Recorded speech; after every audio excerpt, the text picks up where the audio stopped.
যখন আল্লাহর কোন বান্দা আল্লাহর প্রেমে নিজেকে বিলীন করে দেয়, আল্লাহর প্রেমে নিজেকে সফরদ করে দেয়, যিনি আল্লাহর জন্য হয়ে যায়, আল্লাহর প্রেম সাগরের মধ্যে ডুব দিয়ে দেয়।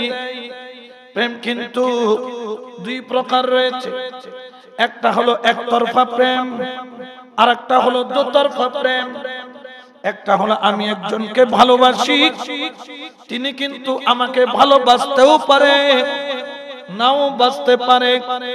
কিন্তু আল্লাহ পাক বলেন, আমার মঈনুদ্দিন চিশতি যখন আমি আল্লাহর প্রেম সাগরের মধ্যে ডুব দিল, যিনি তার সমস্ত সম্পদ, সমস্ত দৌলত, যার কাছে একটি ফ্লাওয়ার মিল ছিল, অর্থাৎ যিনি ময়দা তৈরি করার ফ্যাক্টরি ছিল, বিশাল বড় আঙ্গুর বাগান ছিল, সব কিছু ত্যাগ করে দিয়ে এক আল্লাহর ইবাদতে নিজেকে রুজু করলেন, আল্লাহ আল্লাহ জিকিরের মধ্যে জীবন কাটাইলেন, ঘর বাড়ি টাকা পয়সা ধন দৌলত সব কিছু ত্যাগ করে দিলেন। যখন কোন ব্যক্তি আল্লাহর প্রেমে নিজেকে সফরদ করে দেয়, তখন আল্লাহ পাক রব্বুল আলামিন, আল্লাহ পাক রব্বুল আলামিন ওই সময় জিবরাইলকে ডাক মারে, জিবরাইলকে ডাক মারে, ক্বালা ইজা আহাব্বাল্লাহ আবদান, কোন বান্দা আল্লাহর প্রেমে যখন দেওয়ানা হয়ে যায়, নাদা জিবরাইল, আল্লাহ জিবরাইলকে ডাকে। আল্লাহ পাক বলেন, ইন্নাল্লাহা ইউহিব্বু ফুলানান, সুবহানাল্লাহ বলেন। ও জিবরাইল, দুনিয়ার বুকে অমুক ব্যক্তি আমাকে ভালোবাসে। ও জিবরাইল, আমি তোমাকে ডাকতেছি কেন জানো? শুধু মঈনুদ্দিন চিশতি আমাকে ভালোবাসে তা নয়, আমিও মঈনুদ্দিন চিশতিকে ভালোবাসি। সুবহানাল্লাহ বলেন। এটা কি একতরফা না দোতরফা? দোতরফা। আল্লাহ বলতেছেন আমি তোমাকে ভালো, বান্দাও বলতেছেন আমি তোমাকে ভালো। তাহলে এই দুই তরফা যখন মুহাব্বত হয়, এখানে মায়া মমতা কম হয় না বেশি হয়? জোরে বলেন না, কি হয়? বেশি হয়। একজন একজনের সুখ দুঃখ দেখে, একজন একজনের মুহাব্বত দেখে। আল্লাহর তো কোনো দুঃখ নাই, তবে আল্লাহর ওলি সব সময় চায় আল্লাহকে খুশি রাখতে। বড় করে বলেন সুবহানাল্লাহ।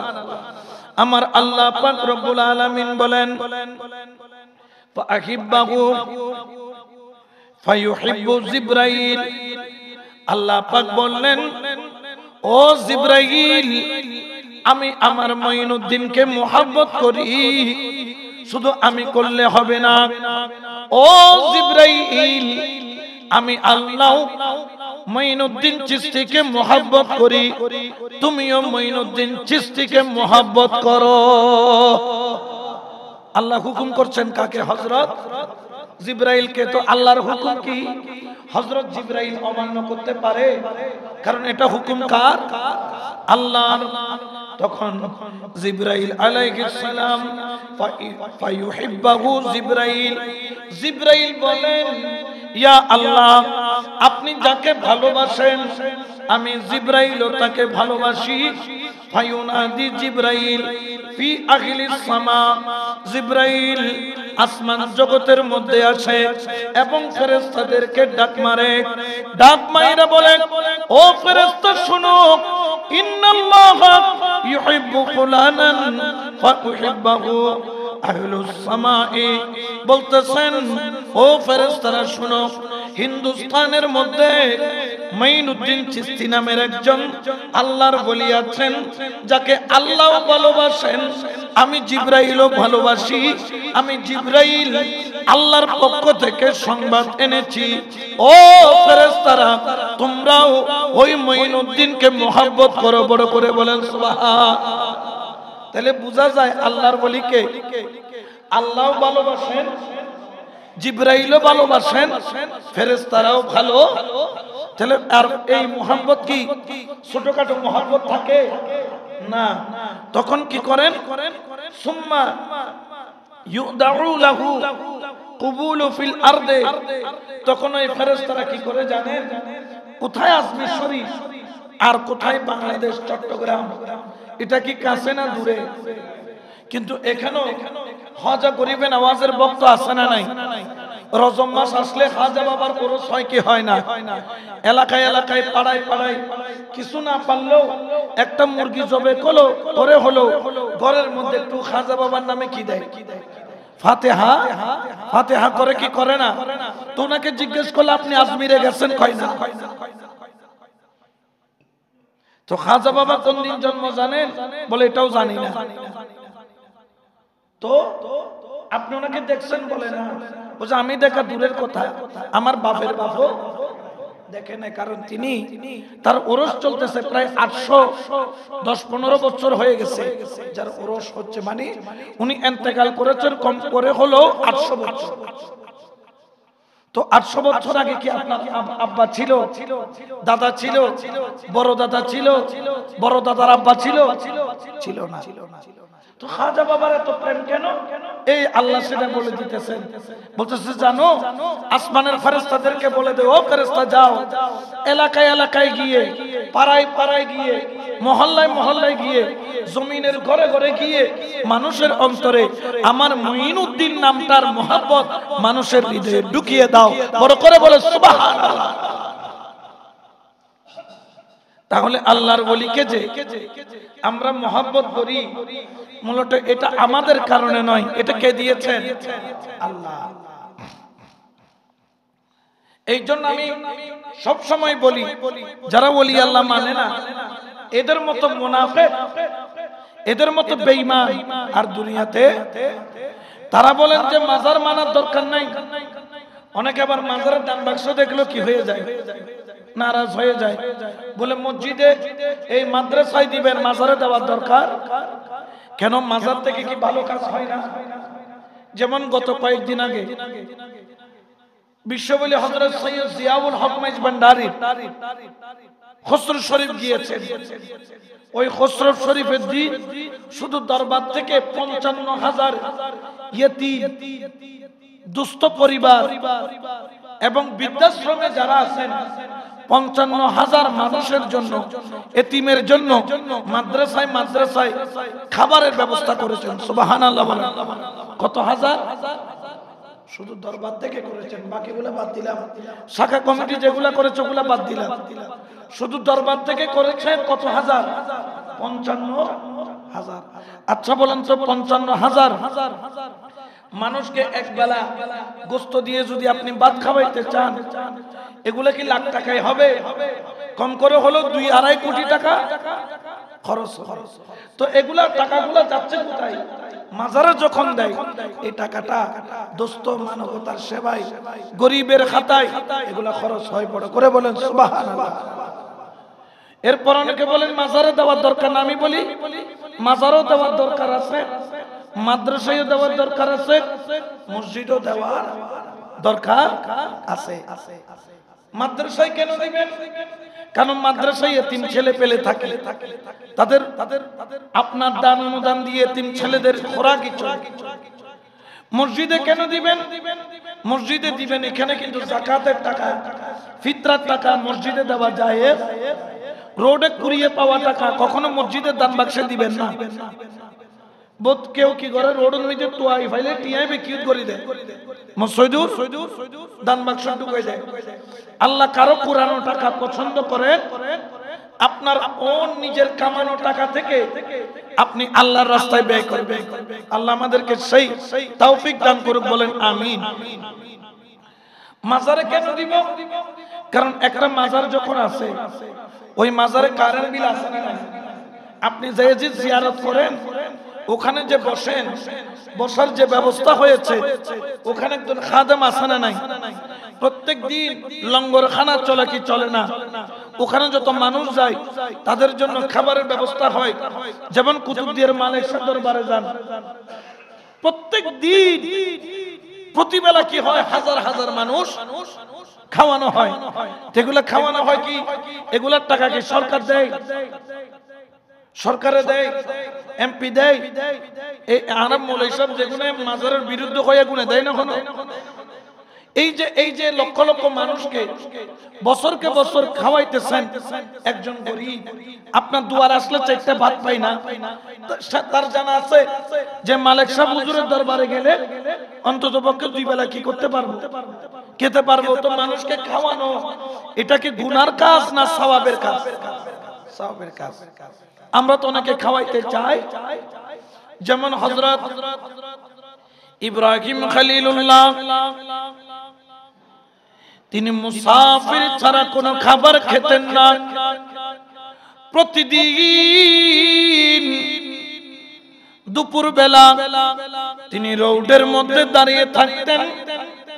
কোন মুসাফির যখন যায় ওনাকে ধরে বসিয়ে খাবার খাওয়াতেন।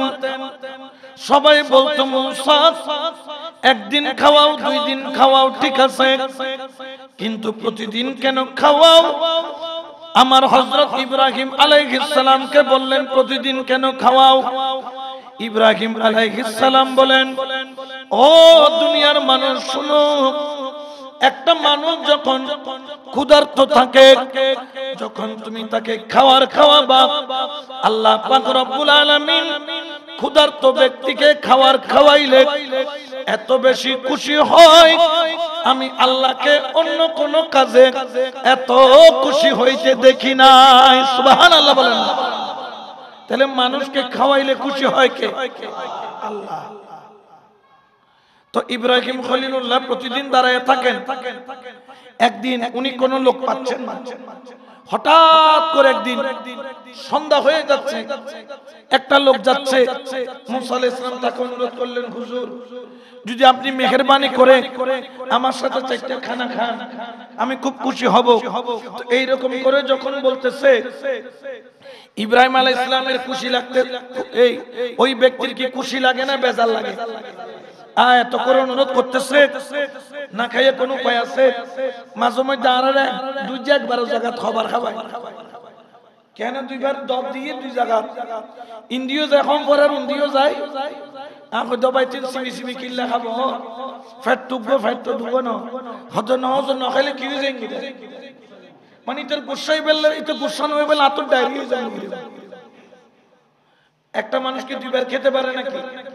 তারপর আমরা দেখে অল্প, এখানে অল্প, গত কয়েকদিন আগে এখানেও দাওয়াত, আবার বাইরেও। এখন ওকে মানাইতে পারে না, ইনাকেও মানাইতে পারে না। আমার ইমাম সাহেব বলতেছেন, হুজুর না চলে গুসাই যাবে, জনি পুরি। আমি দেখো দা মন খার গান দেখো, হযরত দুনার গান করে রাখো, ইন্দি তোরা উন্দি তোরা। তো যাই হোক, হযরত ইব্রাহিম ওনাকে অনুনয় বিনয় করে ঘরের মধ্যে নিয়ে আসলেন। খাবার দস্তরখানা বিছাইলেন, খাবারগুলা তৈরি করা হলো, প্লেট দেওয়া হলো, রুটি দেওয়া হলো, মাংস দেওয়া হলো, তরকারি দেওয়া হলো। ইব্রাহিম খলিলুল্লাহ বিসমিল্লাহ বলে রুটি ছিঁড়ে মুখের মধ্যে দিলেন। ওই ব্যক্তি রুটি ছিঁড়ে যখন মুখের মধ্যে দিবে, ইব্রাহিম আলাইহিস সালাম বলে, মুরব্বি একটু থামেন, আপনি আগে বিসমিল্লাহ পড়েন। তিনি বললেন, কেন বিসমিল্লাহ পড়ব কেন? বললেন, আল্লাহ আপনাকে রিজিক দিয়েছে, এই জন্য আল্লাহর শুকরিয়া আদায় করে খাবার শুরু করেন। কিন্তু ওই মুরব্বি আল্লাহকেই মানে না, ওই মুরব্বি হলো নাস্তিক। তিনি বললেন, ও ইব্রাহিম, আমি তোমার এই 2টা রুটির জন্য বিসমিল্লাহ বলতে পারবো? তোমার এই 2টা রুটির জন্য কি আমি বিসমিল্লাহ বলবো? ইব্রাহিম খলিলুল্লাহ বললেন, ওমা এটা আবার কেমন? বলতেছে, আমি আল্লাহ বলতে কিছু মানি, আমি পরকাল মানি। আমি মনে করি আমরা এমনি এমনি হয়ে গেছি। ওই যে আমাদের দেশে কতগুলো ডারউইনের মতবাদওয়ালা লোক আছে না নাই? মানে বান্দর থেকে কি সৃষ্টি মানুষ? মানে এটা পূর্বপুরুষ আগে কি আছিল? বান্দর আছিল। এটা এখনো বাতরামি করে, কিন্তু আমাদের পূর্বপুরুষ বান্দর নয়। আমাদের পূর্বপুরুষের নাম হযরত আদম আলাইহিস সালাম। আমাদের মায়ের নাম হচ্ছে মা হাওয়া আলাইহিস সালাম। বড় করে বলেন সুবহানাল্লাহ। এখন ইব্রাহিম খলিলুল্লাহ বললেন বিসমিল্লাহ বলবেন না, কারণ খাবার ব্যবস্থা করেছি আমি, আপনাকে খাওয়াইতেছি ফ্রি ফ্রি, একটু বিসমিল্লাহ বলে খেয়ে নেন, আমার আর কোন আফসোস। এখনো বুড়া মিয়া হচ্ছে টেরা, এটা হয়তো তোরখানা তুই খাবার, তোরখানা তুন দরকার আয় জারগুই তোমার খানো খাইতাম না, তোমার বিসমিল্লাহ হইতাম না। ও খোদা, এখন বুড়া মিয়া চলে গেছেন, দেখতেছেন হযরত ইব্রাহিম আলাইহিস সালামের উপর আল্লাহ নারাজ হয়ে গেছেন। আল্লাহ পাক বললেন, ও ইব্রাহিম, তুমি তাকে খাবার প্লেট থেকে তুলে দিলা কেন? আমরা মাঝে মধ্যে বিয়ে বাড়িতেও দেখা যায় খাবার প্লেট থেকে দাওয়াতি না হলো কোন রকম আসছে আর কি খাবার জন্য, আমরা তাকে অপমান করে কি করে দেই, তুলে দেই। এটা কখনো করবে না। আল্লাহ তার রিজিকে রাখছে, সে বসছে, আপনি তাকে খাওয়াই দিবেন। খাওয়াই দেওয়ার পরে দুই চারটা কথা তাকে বলে দিবেন যে ভাই, আমরা তো অ্যারেঞ্জমেন্ট করেছি সীমিত মানুষের জন্য, আপনি এভাবে বিনা দাওয়াতে এসে খাওয়াটা উচিত হয় নাই। এটার দ্বারা আমার আর জন্য মেহমান কি পাইতে পারে, কষ্ট পাইতে পারে। কিন্তু খাবার প্লেট থেকে তাকে কি করে দিবেন না, তুলে দিবেন না। আমাদের ধৈর্যের অভাব, মুসলমানদের একটু ধৈর্যের অভাব, আমাদের সুন্নিদেরও ধৈর্যের অভাব। সবকিছুর মধ্যে অতিরিক্ত বাড়াবাড়ি করি, তাড়াহুড়া করি, আছে না নাই? এনে ফতোয়া দিতে এনে ফড়র করে মারি, ইবে কাফের, ইনি শিয়া, ইনি মুরতাদ। মানে হুজু কি কোনো কাজ ভালো নয়, যে কোনো জিনিস ধৈর্যের সাথে বুঝে শুনে কাজ করা ভালো। যেমন ধরেন একদিন মসজিদে নববীর ভিতরে এক ইহুদি এসে মসজিদের ভিতরে প্রস্রাব করতেছে। কোথায়? তোমার এটা যদি মসজিদের পেশাব করে, ইভেন নুনু খাড়ি রায় দিবে না, তোমার আওয়া কই দিবে খাড়ি রায় দে কিয়া ইতে ৭০ বিয়া হলিতে মসজিদের বই পেশাব করে, বলবে কি বলবে না? এর উপর তো মাইর তো যা চলা চলবে। মসজিদের নববীতে রাসূলের সামনে বসে কি করতেছে? রাসূলের পাকের সামনে হযরত ওমর গিয়ে তাকে ধরে ফেলতে চাইছে, রাসূল বলতেছেন থামো, সে একটা কাজ করতেছে, তুমি এখন তাকে কি করিও না বাঁধা, যদিও বা কাজটা কি খারাপ। যখন সে প্রস্রাব শেষ করলো, রাসূল বললেন এখানে কি মারো? পানি মারো। তখন তাকে বসালে, তুমি যেখানে প্রস্রাব করতেছো সেটা কি জানো? বললেন এটা ঘর আর কি। বলছে না, এটা শুধু ঘর নয়, এটা কার ঘর? তুমি যেখানে যে প্রস্রাব করছো এটার দ্বারা সমস্ত মুসলমান কি পেয়েছে? কষ্ট পেয়েছে। তো নবী তো এখানে তাকে সঙ্গে সঙ্গে থাপ্পড় দিয়ে মানে আদানো সেন বাঁধি জাগুই এদুরত বাইরে, এটা বলেন নাই। তার সাথে হুসনে খুলক, উত্তম ব্যবহার করেছেন, ধৈর্য ধারণ করেছেন, তাড়াহুড়ো করে নাই। যে কোনো সিদ্ধান্ত নিতে আমার রাসূল হুজুকে হয়ে যায় নাই, তিনি বুঝে শুনে তারপর তাকে নসিহত করলেন। উচ্চ আওয়াজে বলেন না সুবহানাল্লাহ। আমরা শুধু হালাল হারাম এগুলার মধ্যে আছি, কিন্তু এগুলার বাইরেও আরো কিছু ভালো কাজ আছে, এগুলার দিকে আমাদের নজর নাই। এখন ইব্রাহিম খলিলুল্লাহ তাকে বললেন, আল্লাহর নাম না নিলে আপনাকে কোন ধরনের খাবার দেওয়া হবে না। ওই বুড়া মিয়া নাসর বান্দা তিনি বলেন, আমি তোমার খোদার নাম নিব না, আমি তোমার খাবারও খাবো না। আল্লাহ নারাজ হয়ে গেলেন। আমার আল্লাহ বললেন, ও ইব্রাহিম, তুমি তাকে খাবারের পাত থেকে কেন তুলে দিলা? ইব্রাহিম খলিলুল্লাহ বললেন, আল্লাহ কত বড় কম বক্ত, এই ব্যক্তির বয়স কম করে ৭০ বছর হবে, হাড্ডি পায়কা জুনা হয়ে গেছে, দাড়িগুলা সাদা হয়ে গেছে, চুলগুলা সাদা হয়ে গেছে। আল্লাহ এই ব্যক্তিকে শুধু একবার আপনার নাম নিতে বললাম, রিজিকও তার নয়, রিজিকও আপনার এই গোলামের পক্ষ থেকে আপনি ব্যবস্থা করাইছেন। আল্লাহ একবার শুধু আপনার নাম নেওয়ার কথা বলেছিলাম, ওই ব্যক্তি একবারের জন্য আপনার নাম নাই, এই জন্য তাকে খাবার পাত থেকে তুলে দিলাম, বের করে দিলাম। আমার আল্লাহ বললেন, ও ইব্রাহিম, তুমি কাজটা ভালো করো নাই। আমি আল্লাহ অন্তরের মধ্যে আঘাত পেয়েছি। আল্লাহ কেন আঘাত পাইলেন? বললেন, তাকে কেন তুমি দস্তরখানা থেকে তুলে দিলা? আল্লাহ, সে তো আপনার নাম নিচ্ছে না। আল্লাহ পাক বললেন, তার বয়স কত? বললেন, কমপক্ষে 70 বছর। ও ইব্রাহিম, সে তো আজকে থেকে আল্লাহকে মানে না তা নয়, 70 বছর যাবত আমি আল্লাহকে মানে না। কিন্তু আজকে যে 70 বছর হয়ে গেল, এই 70 বছর তাকে রিজিক খাওয়াইলো কে? সে আমাকে 70 বছর ডাকেই নাই, তারপর আমি তাকে কি দিয়েছি? তুমি তাকে খাবার পাত থেকে কেন তুলে দিলা? বিসমিল্লাহ না হলে নাই বলতো।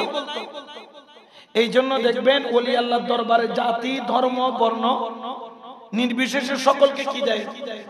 এটা তো আবার আমাদের কিছু হুজুর কি হয়ে যায়, নারাজ হয়ে যায়। ওখানে হিন্দু কেন যাবে? ওলি আল্লাহর দরবারে বৌদ্ধ কেন যাবে? খ্রিস্টান কেন যাবে? আর না গেলে মুসলমান কেমনে হবে?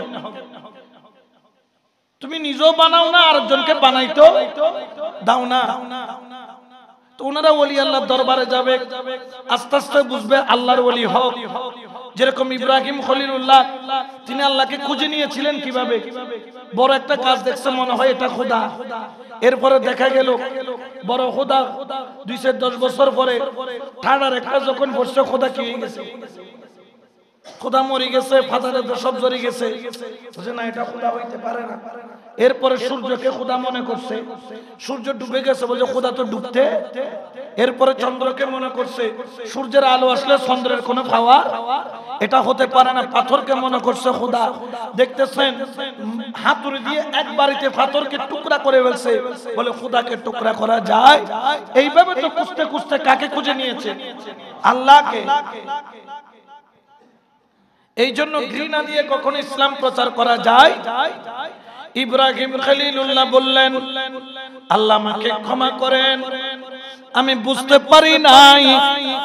ইব্রাহিম খলিলুল্লাহ দৌড়তে দৌড়তে দৌড়তে দৌড়তে ওই মানুষকে খোঁজা আরম্ভ করলেন। আধা মাইল দূরে যাইয়া মানুষটাকে খুঁজে পাইলেন।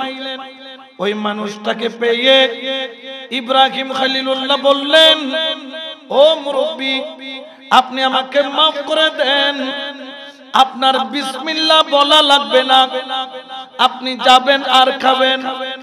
আমার হযরত ইব্রাহিম খলিলুল্লাহ তার কাছে ক্ষমা চাইলেন, কিন্তু ওই মুরব্বি তো খিটখিটে মেজাজ, ওই মুরব্বি তো নাছরবান্দা, বলে তোমার ঘরের খাবার আমি আর খাবো না, কারণ একবার তুমি আমাকে অপমান করে বের করে দিয়েছো, ওই ঘরের মধ্যে আমি কোনোদিন যাব না। ইব্রাহিম খলিলুল্লাহ কেঁদে দিয়েছেন, 2 চোখের পানি ছেড়ে বলেন, ও মুরব্বি, আপনি যদি না যান, আপনি যদি খাবার গ্রহণ না করেন, আমার আল্লাহ আমি ইব্রাহিমকে ক্ষমা করবে না। তখন ওই মুরব্বি বললেন, কেন? বললেন, আপনাকে তুলে দিয়েছি, এই জন্য আমার আল্লাহ নারাজ হয়েছে। বলে, কেন নারাজ হইল? আমার আল্লাহ বলতেছেন, যাকে আমি 70 বছর রিজিক দান করছি, তুমি তাকে একবেলা কেন খাওয়াইতে পারলা না? হ্যাঁ, আমি আল্লাহকে মানে না সত্য, কিন্তু দস্তরখানা থেকে কেন তুলে দিলা? এই কথা বলার পরে ওই বৃদ্ধের চোখ দিয়া পানি টলটল করতেছে। ইব্রাহিম খলিলুল্লাহ বলেন, ও মুরব্বি, আপনি ক্ষমা করে দেন, আপনি যদি মাফ না করেন, আপনি যদি আমার ঘরে না যান, ওই খাবারটা কবুল না করেন, আল্লাহ আমার উপর নারাজ হয়ে যাবে। ওই মুহূর্তে মুরব্বি বললেন, না না, আমি তোমার খাবার খাবো না, তবে জেনে রাখো, খাবার এখন খাবো না, আগে তোমার আল্লাহর উপর কলমা পড়ে ঈমান আনবো, তারপরে খাবারটা খাবো। যে আল্লাহ এত মহান, ওই আল্লাহই হলো সত্য আল্লাহ। সঙ্গে সঙ্গে বললেন, লা ইলাহা ইল্লাল্লাহু ওয়া ইব্রাহিম খলিলুল্লাহ, আল্লাহ ছাড়া কোনো মাবুদ নাই, আর ইনি ইব্রাহিম আল্লাহর খলিল। সুবহানাল্লাহ বলেন না? তাহলে লঙ্গরখানা মানুষকে খাওয়ানো এটা কি ভালো কাজ না খারাপ কাজ? তাহলে মাজারে যে আপনি টাকা দেন এটা দিয়ে কি করে মানুষকে লঙ্গরখানায় খাওয়ানো হয়? কিন্তু আমাদের কিছু আলেম উলামা আছে তারা বলেন মাজারে দান বাক্সে কোনো টাকা দিবেন না, তো মৌলবি টিয়া দেন না, জাতীয় তাই দেন কি ইয়ানতকে মান্দা দিতে তো আর অবশ্যই মাদ্রাসায়ও দিবেন, আপনাদের ঘরে ঘরে জামিয়ার দান বাক্স আছে না, ওখানে অবশ্যই দিবেন। আবার কেউ দাওয়াত ইসলামী করে তাদের দাওয়াত ইসলামী দান বাক্স আছে না, ওটাও দিবেন। আবার ওলি আল্লাহর উরস মুবারকের জন্য দিবেন, কারণ ওনারা নিজের জীবনকে অতিবাহিত করেছে আল্লাহ এবং আল্লাহ রাসূলের জন্য। ওনারা নিজেদের কোনো ঘর বাড়ি রাখেন নাই। আমানসার মাজারে গিয়ে দেখেন তো আশেপাশে আমানসার কোনো ঘর আছে? বদরসার পাশে গিয়ে দেখুন তো বদরসার আওলাদের কোনো ঘর আছে? শাহজালালের কোনো বাড়ি দেখাইতে পারবেন? কিন্তু শাহজালাল বাবা কিছু না করলেও তার মাজারের পাশে একটা মসজিদ বানাইছে। আমানসা কিছু না করলেও তার মাজারের পাশে একটা কি করে দিয়েছেন? বদর আউলিয়া কিছু না করলেও তার মাজারের সাথে একটা কি করেছেন? মসজিদ করেছেন। মহসিন আউলিয়া কিছু না করলেও পাশে একটা কি করেছেন? গৌসুল আজম মাইজবান্ডারির দরবারের রওজার সাথে বাজানো কি মসজিদ। তারা তো নিজের জীবনটাকে আল্লাহর জন্য বিলীন করে দিয়েছেন। বড় করে বলে সুবহানাল্লাহ।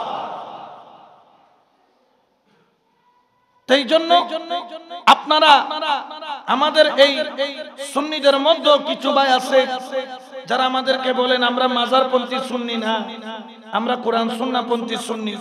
অবশ্যই আমরা কোরআন সুন্নাহপন্থী সুন্নি, তবে মাজারগুলা কোরআন সুন্নাহর বাইরে নয়। তা আমাদেরকে অনেকে বলেন যে মাজারে গিলাফ দেয় কেন, মাজার উঁচু করে কেন? মাজার এক বালিশ পরিমাণ উঁচু করা কি আছে শরীয়তের মধ্যে জায়েজ? মাজার কেন ঘেরাও দেয়? মাজার আর কবর এক জিনিস নয়, দুইটার মধ্যে কি আছে? এটি ইমাম হাশিমি রাহমাতুল্লাহ আলাইহি বলেছেন, যখন দাফন করেছিল তখন ছিল কবর, আর যখন হাজার হাজার মানুষ যখন সেখানে যাইয়া জিয়ারত করে তখন সেটার কবর নাই, তখন সেটা কি মাজার। আর যখন মাজার হয়ে যায় ইনার মর্যাদা কমে না, ইনার মর্যাদা, কারণ উনার মোহাব্বত। এই যে একটু আগে হাদিস পড়লাম যে আল্লাহর ওলিকে ভালোবাসেন কে? আল্লাহ জিবরাইলকে ডেকে বলে আমিও ভালোবাসি, ও জিবরাইল তুমি ভালোবাসো। যখন বললেন আল্লাহ ঠিক আছে, তখন আল্লাহ বললেন জিবরাইল তুমি ভালোবাসলে হবে না, তুমি যে ফেরেশতাদেরকে বলে এবং ফেরেশতাদেরকে বলো এলাকায় গিয়ে গিয়ে মানুষের অন্তরে আমার ওলির প্রেমটা যেন ঢুকিয়ে দেয়। বড় করে বলে সুবহানাল্লাহ।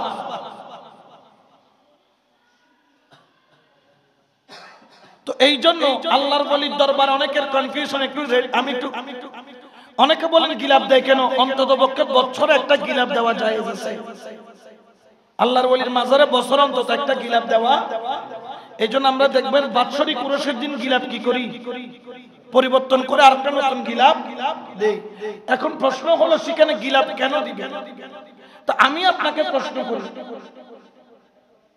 যেমন কাবা শরীফের ভিতরে পয়গম্বরের মাজার আছে না নাই?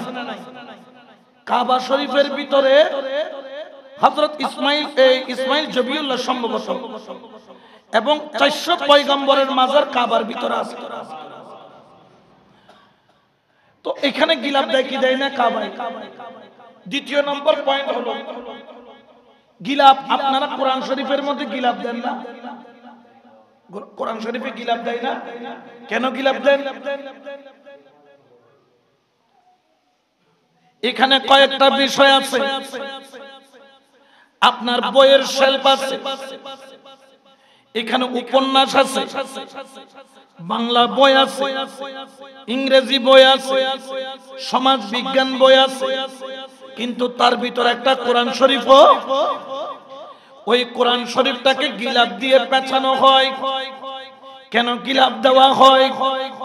বললেন যাতে মানুষ বুঝতে পারে এটা সাধারণ কোনো বই নয়, এটা কোরআন। সব বই বিনা ওযুতে ধরা যাবে, কিন্তু কোরআন শরীফ বিনা ওযুতে ধরা যাবে।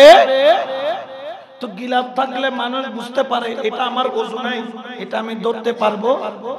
আমার মা বোনেরা অসুস্থ থাকেন, তখন তারা বই নিতে গিয়ে কোরআনে হাত লাগবে, যখন গিলাফ দেখা যাবে বুঝতে পারবে এটা কোনো সাধারণ কিতাব, এটার নাম হচ্ছে কোরআনুল কোরআনুল কারীমে গিলাফ দেওয়া হয়, কারণ হলো এই কোরআনে গিলাফ দিয়ে বোঝানো হয় এই বইগুলোর মধ্যে এই কোরআন শরীফটা কোনো সাধারণ কিতাব নয়। আল্লাহর ওলির মাজারে গিলাফ দিয়ে বোঝানো হয় এই কবরস্থানের মধ্যে এই আল্লাহর ওলি কোনো সাধারণ মানুষ নয়। ইনার সম্মানার্থে সেখানে কি দেওয়া হয়? গিলাফ। 2 নম্বর, সেখানে ফুল দেওয়া হয়। আমরা ওরসের সময় কি দেই? অনেকে বলেন ফুল দেওয়া জায়েজ নাই, তো কিন্তু আমরা হুজুরা যখন স্টেজে যাই আমাদেরকেও কি দেয়? ফুল দেয় কি দেয় না? তখন তারা বলেন যে জিন্দাকে জায়েজ, মরাকে জায়েজ। আমরা বলি আমরা মরাকে ফুল দেই, আল্লাহর ওলি মরা না জিন্দা, এতালে ফুল দিতে আর কি হবে? 2 নম্বর হলো ফুল জিকির করে খা। এই জন্য দেখবেন অনেকে মা বাবার কবরে ফুলের বাগান করে দেয়, কারণ প্রত্যেকটা ফুল খুশবু ছড়িয়ে জিকির করে কার? তাহলে ওখানে জিকির চললে কি রহমত আসে না গজব আসে? রহমত আসে। আল্লাহর ওলির দরবারে গিলাফ দেওয়াও জায়েজ, আল্লাহর ওলির দরবারে ফুল দেওয়াও, আবার আল্লাহর ওলির দরবারে কোনো হাদিয়া নজরানা এটা দেওয়াও জায়েজ। অনেকে বলেন যে শাহজালালের নামে, মেজবান্ডারির নামে, খাজা বাবার নামে মোষ কিনলে এগুলা গোশত খাওয়া হারাম, এবং হাটহাজারী থেকে ফতোয়া দিয়েছে ওরসের বিরিয়ানি ভাতগুলা খাওয়া মানে কুকুরের পায়খানা খাওয়া এক সমান। তো আমাকে একজন বললেন যে এগুলা খাওয়া যাবে না। আমি বললাম কেন যাবে না? তিনি বললেন যে এগুলা গায়রুল্লাহর নামে মান্নত করেছে। কার নামে? গায়রুল্লাহর নামে। আমি বললাম আচ্ছা ঠিক আছে। তো কয়দিন পরে দেখি ওই মুরব্বী একটা দেশি মুরগি নিয়ে যায়। এখন তাকে বললাম কি ব্যাপার, দেশি মুরগি নিয়ে কোথায় যান? বলতেছে ঘরের মধ্যে নোয়া জামাই আসছে, নতুন জামাই, ওনাকে তো আর ফার্মের মুরগি খাওয়ানো যায় নাকি, খাওয়াইতে হবে দেশি মুরগি। আমি আচ্ছা জামাইয়ের জন্য কিনছেন? বললেন হ্যাঁ। আমি বলি তাহলে দেশি মুরগি আজকে আপনি আর খেতে পারবে? জামাই কি আল্লাহ নি? না বুঝো আল্লাহ, জামাই কি আল্লাহ নে? জামাই দি গায়রুল্লাহ, ঠিক কিনা? তো আপনি বাজার থেকে কিনছেন কার জন্য? জামাইয়ের জন্য। তাহলে মুরগি খাওয়া আপনার জন্য কি নাই? জায়েজ নাই। কারণ ওলির জন্য কিনলে যদি না জায়েজ হয় তো তোমার জামাইকে ওলি তুমি ডরে গিয়ে দেন দেশি কুরু মারা দি বলো আয় ঘরে লই যাবে, আয় খাইতে যে মাল্লা কি আছে তোমার লাই না কত হুজুর মস্কারি করতে লাগুন জানে, এখন তুমি মস্কারি করি দিন তোমার ফতোয়া তোমার হইতে তো কদিন আগে খাজা বাবার ওরসত্ব বড় গায়রুল নামে মান্নত করেছে, হারাম বলেছো, তো এখন তুই জামাইয়ের নামে মান্নত করি কিন্নু জানানে বলতে ঠিক আছে কিডনি তো তুই কত জবে করতে হইন্দে বিসমিল্লাহির তাকবীর আল্লাহ। তো আমিও বলতেছি খাজা বাবার নামে মান্নত করলেও ওটাও জবে করতে বলে বিসমিল্লাহির তাকবীর। তো তোমারটা যদি হালাল হয় এটা কিভাবে হারাম হয়? তুই তো আব্দুল ওয়াইসে না। এগুলাকে হারাম বলার কোনো সুযোগ নাই। আল্লাহর ওলির দরবারে তাবাররুক, মুমিনের দরবারে তাবাররুক। আমরা ওলি আল্লাহর হাতের চাটা খাবার খেয়ে ফেলি শেফা হিসেবে, কারণ মুমিনের সুর উচ্ছিষ্ট হলো গুনাহগারদের জন্য শেফা, রোগের শেফা, বিপদের শেফা। এই জন্য দেখবেন যেমন অনেক আল্লাহর ওলির দরবারে গেছেন, অনেক ব্যক্তি তোতলা কথা বলতে পারে না, আল্লাহর ওলি কি করলেন তার খাবার উঠে একটু খাওয়াই দিলেন, তার কি হয়ে গেল? জবান খুলে গেল। এরকম হয় কি হয়? অনেক হয়। তো আল্লাহর ওলির দরবারে যেগুলা হয় এগুলাকে আপনি হারাম বলতে পারবেন না। এরপর অনেক সময় দেখা যায়